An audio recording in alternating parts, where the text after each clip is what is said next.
Welcome back to the Morning Toast. It is your host, Claudia with a C, and I'm very excited to be sitting down with a highly requested guest, someone who I've actually never met until today, Sofia with an F. Hi, Sofia. How are you? Hi, Claudia. Hi. Thank you so much for that intro. Of course. It's Sofia with an F. It's pronounced Sofia. However, I did have a therapist one time,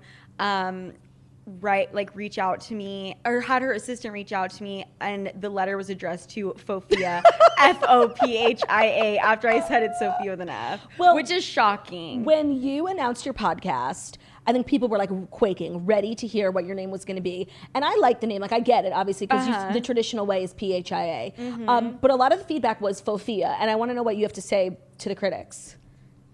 I think if you were to look at where the PH came from, the F is like the original standard way to spell it. And the PH doesn't fucking make sense. I'm sorry. Okay. I mean, maybe in the US it does, but like outside of the US. But we're international girls. We're international, and like, you know, we can think outside the box. Yeah, we can. So you're in New York. Thank you for coming to the studio. I'm very excited to meet you and podcast with you. I know. I feel like we're vibing already. This studio is so cute. Thank you. And I'm just thinking about my little studio in my mom's basement right now, and I'm fucking pissed. So you are in Utah, right? You fled New York and you Yep. never came back. Never. And you're back now. And what are you thinking? Like, what are you thinking for your life? What a question. Like, where do you want to be? Because you really like left New York in a tizzy. I would have done the exact same. Yeah. And being with family is the best. Yeah. I ended up staying in in Utah way longer than I anticipated. And I've had so many people ask me like why that is. I really don't know. I think it was just a mix of fleeing and needing to be with family and then COVID. Right.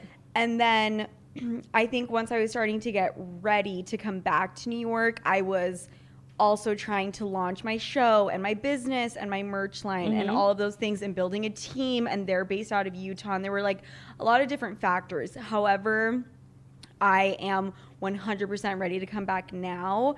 I was actually looking for apartments the other day, which is a full-time job and the worst thing ever.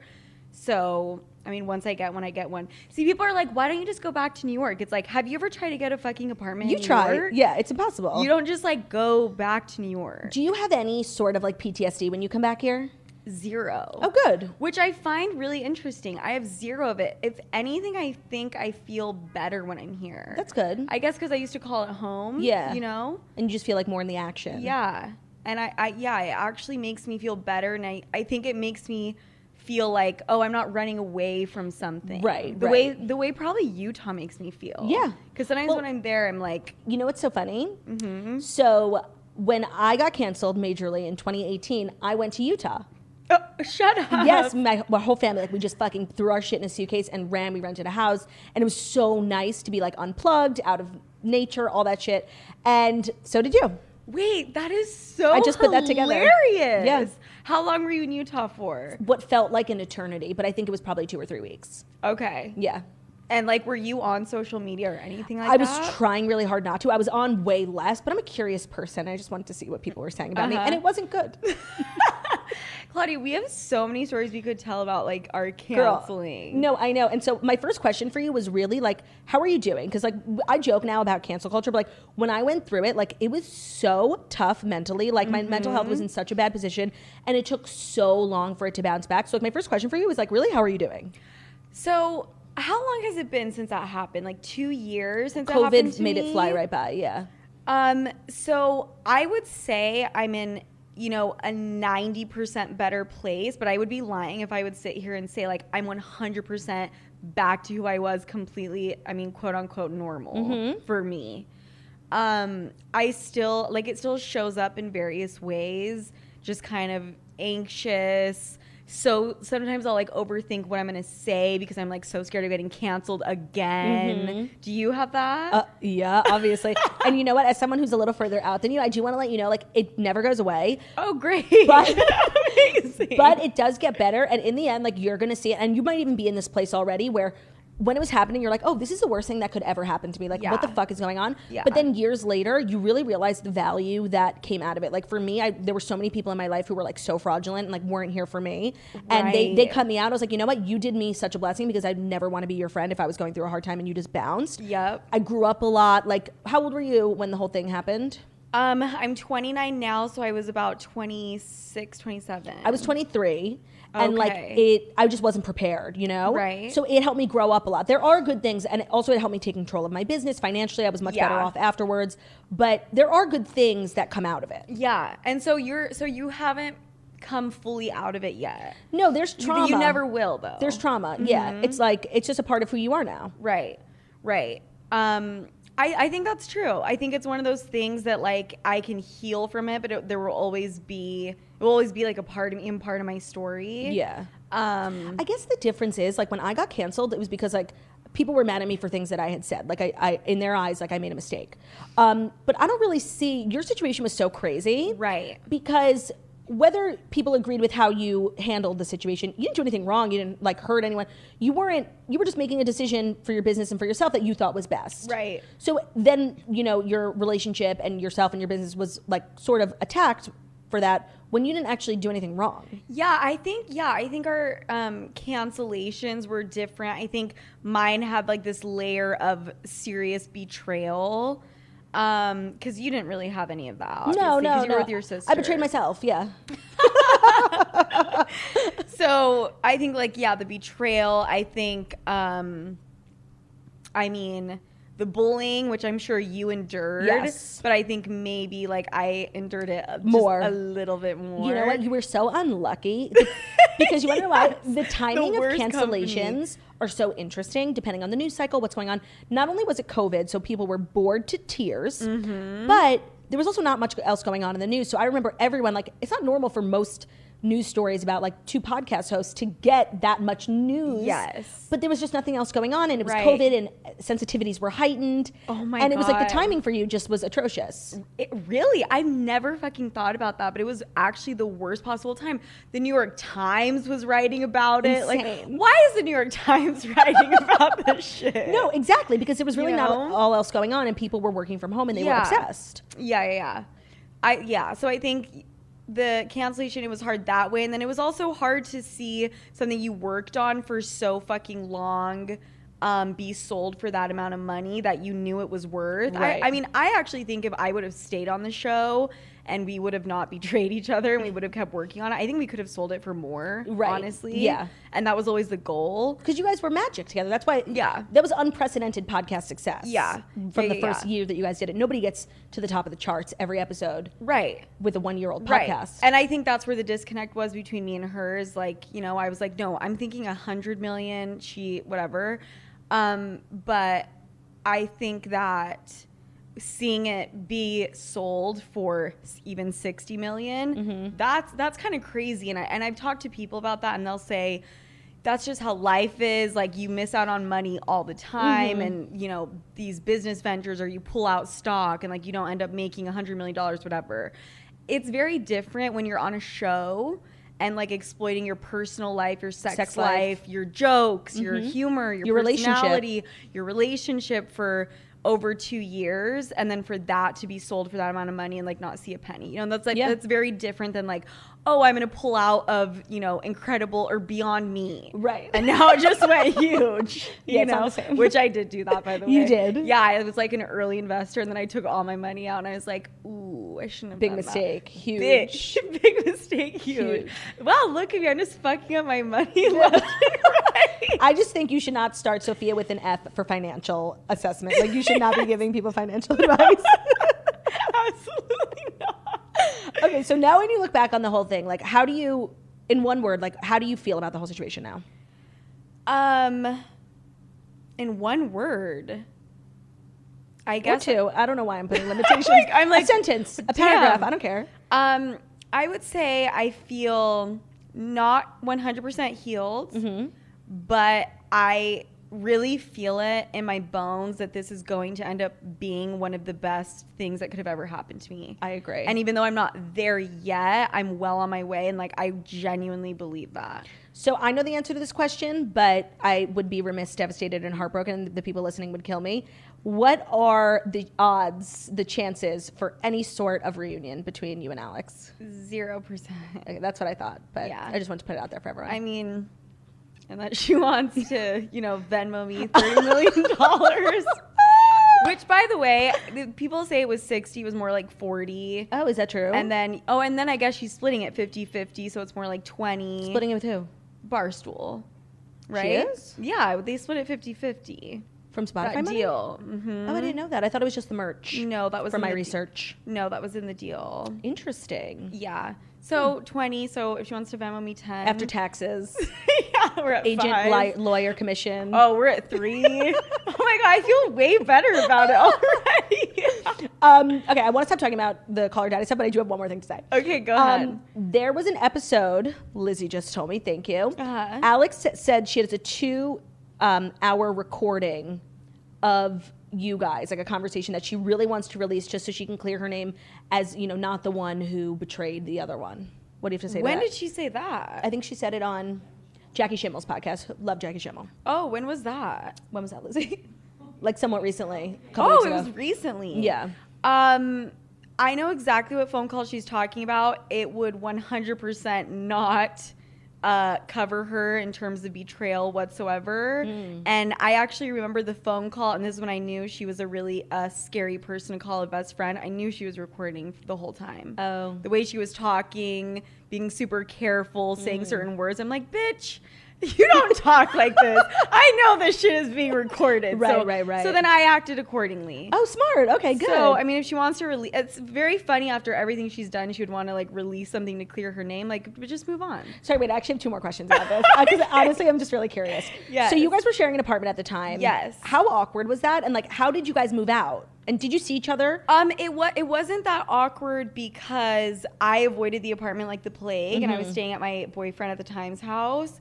And then at a certain point, she ended up texting me being like, I'm fleeing to Pennsylvania to my parents' house. Like, I don't think we should be in the same apartment. Got it. So then you guys were able to part I mean, peacefully. I think there was like one night before she left for Pennsylvania that I think we were both home and we're both trying to like talk shit on each other.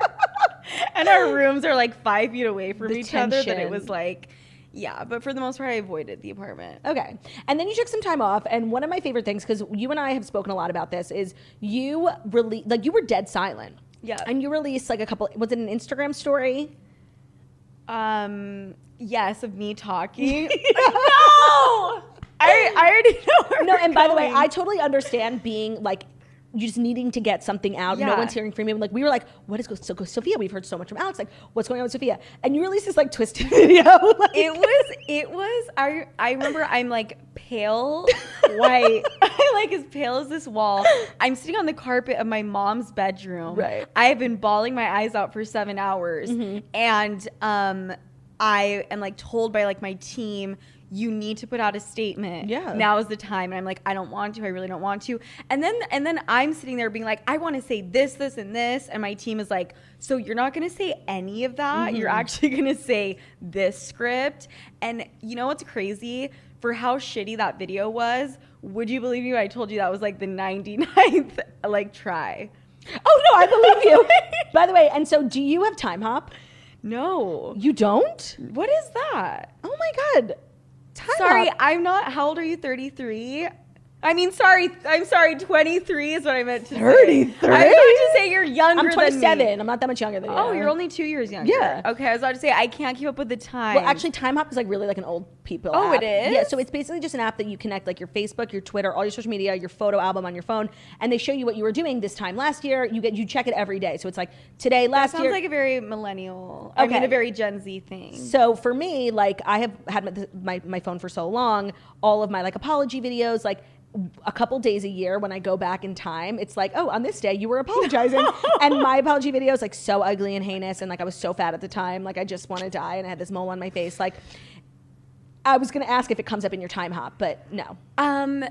I haven't seen. I mean, it would show up on my Instagram memories, right? Yes, it would. I haven't seen it yet, but like, it might be coming out. I have a reminder of Call Her Daddy and Barstool and shit every day. Yeah, of course. So like, I'm kind of just numb to it. I just exit it out and like go on my merry way. So then you launched Sofia with an F. I've listened to a lot of episodes. It's so good. Thank you so much. It's so good. And I'm sure it was so hard because just like everyone was wanting you to fail. But you just came out guns blazing and you really changed the type of podcaster that you are. Yes. And what I think is so cool about you, I was looking through your podcast episodes and you have 2 episodes in a row. One is an episode on mental health. Your anxiety is lying to you. The podcast from the next week, fingering, a lost art. You can do both. Yeah. And why did you feel the need to do a content shift when you had so much success with Call Her Daddy being like a pretty much sex only podcast? A, I got older. B, I went through something very traumatic, and I think mental health became a real focus for me because it had to. And C, I think that we were limiting ourselves. I mean, we were on the Call Her Daddy show, and this was now my chance to be able to branch into whatever I want. And especially because the show is called Sofia with an F, it's like, I'm just going to talk about whatever the fuck I want. Mental health, sex, relationships, what I ate that day, you know? Yeah. And I like it. I like it too. Thank you. And also what I like is it's really hard to host a podcast by yourself. Very. I think that I'm the most talented person in the world and I could never. Like, I'm so grateful, Jackie. I have Jackie and I'm sure Jackie's grateful she has me. And I know you bring in some people sometimes, but most of the show is you. How do you do it? Seriously, like step by step. So when I first launched the show, excuse me, that first episode, I had to write a script. Oh, of course. There was just no way. And there was like legal shit going on and like, there was just no way. And so I kind of kept that format for a while. And then I just found myself feeling very not natural, boxed in. I wasn't being as funny as I normally am because you're not off the cuff, you know, all those things. So then I started to just be like, okay, I'm just going to write down bullet points of what I want to cover and just go that way. And that's what I've been doing. Granted, there's a lot more editing because I'll go off the balls to the wall and like say some things that are inappropriate and, you know, whatever. But that's kind of how I've done it. It's somewhat pre-planned in that I don't just hop on the mic and go. And that's impossible. No, exactly. I've also, though, integrated my cousin, whose name is also Alex, which is hilarious. I know. And I'll have her come in a lot as well. That's nice. Yeah, to bounce off of, like a Jackie. And so do you think when and if you moved out of Utah, like your content will change at all? Ooh, that's a really good question. I think more guests. I think, yeah, I think absolutely more guests. And I think it will just evolve the way that I'm going to evolve once I'm back here, if that makes sense, you know? Just like my best version. Can I ask you a question? Because I feel like, you know, every podcaster, there's haters, whatever, and people who have legitimate critiques. And I think a critique that we get a lot, that I think you get a lot too, is people finding our voices annoying, like vocal fry. We get that all the time. And it's like, if I could change it, I would. Sorry, I was born this way. Like, wait, I don't find yours annoying at all. Mine sounds like I'm like crying. Like, it sounds like I'm whining, everything's a question. Yes, you do that. Like, yeah. Does that bother you? I mean, does it bother me that my voice is like that? No, 100%. that people, like that critique. I had to get over that within 3 months when of people podcasting. say such horrible things about you when you get canceled, it actually takes a lot to offend you moving forward. It's so fucking true. I wish the worst thing people said about me was that my voice was annoying. Oh, me too.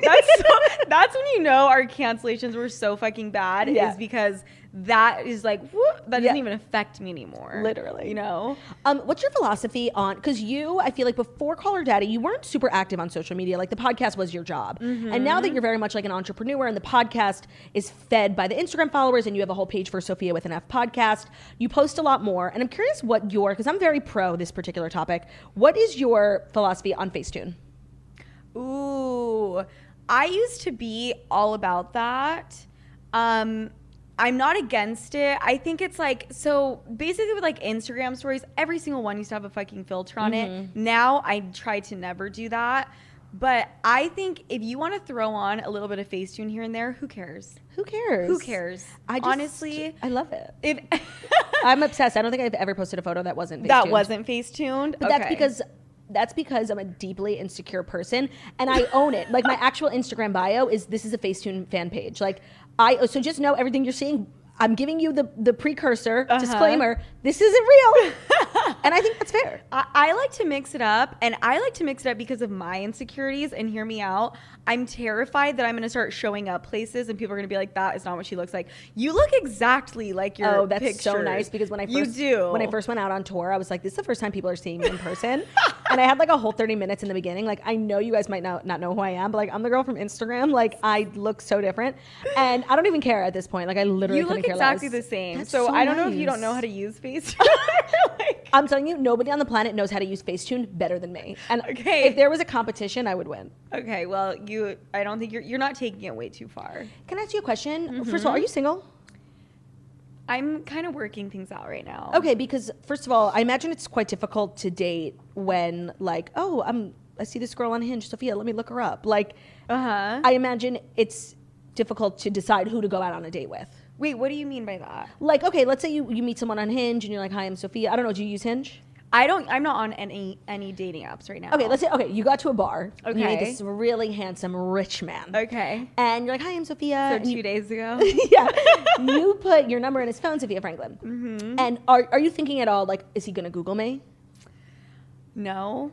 Oh, okay, I don't mean to put like in your head. No. I'm just so insecure. I'm like, oh my God, what are they? Because I don't think what they would be able to Google is like bad enough that like it would make a dude not want to go on a date. That's and also, true. We're talking about like men. We're talking about human beings with penises. Usually, like he doesn't care what it says about me on Google. He cares like what I look like. You know, naked. Of course. Yes, I mean that's really what it comes down to. So, are you open, because you put so much of your relationship out there the last time, is that something you will never do again or will do again?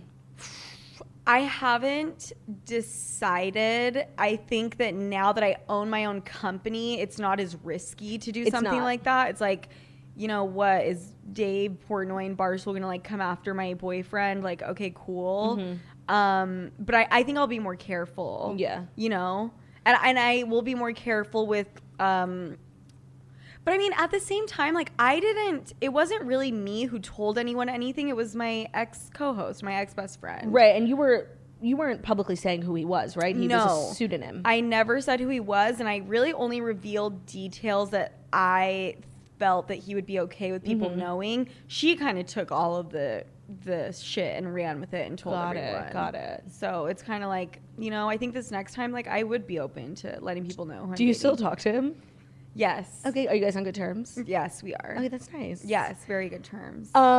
Okay, so before I wrap up, I just want to say you've been on quite a journey. Yes. You've definitely come out on the other end, and I think you've come out now like with I think a lot of your podcast episodes are surprising. I don't think people would have thought that this is where you would have ended up, but it's such a more like mature, well-rounded podcast, and you could really tell like you put your whole ass into it. Like you really are out there just like doing fingering and doing anxiety and mental health.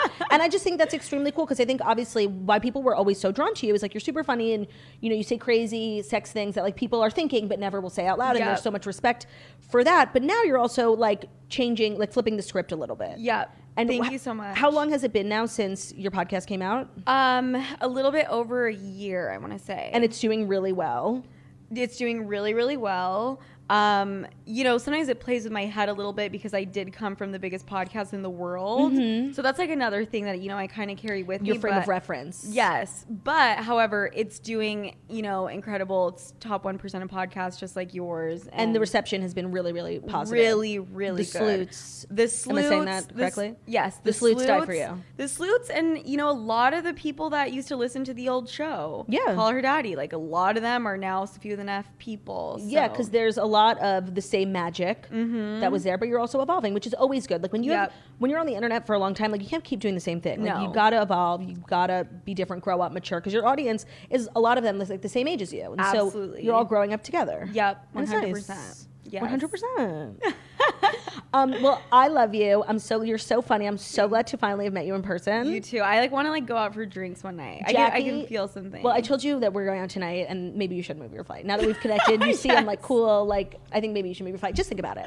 I will. And Jackie is so mad that she's not here. She's literally she listens to your podcast all the time. I love her so much. And obviously she's so pregnant, she just can't risk seeing people, especially someone who was on an airplane 5 minutes ago. I haven't seen her in a month.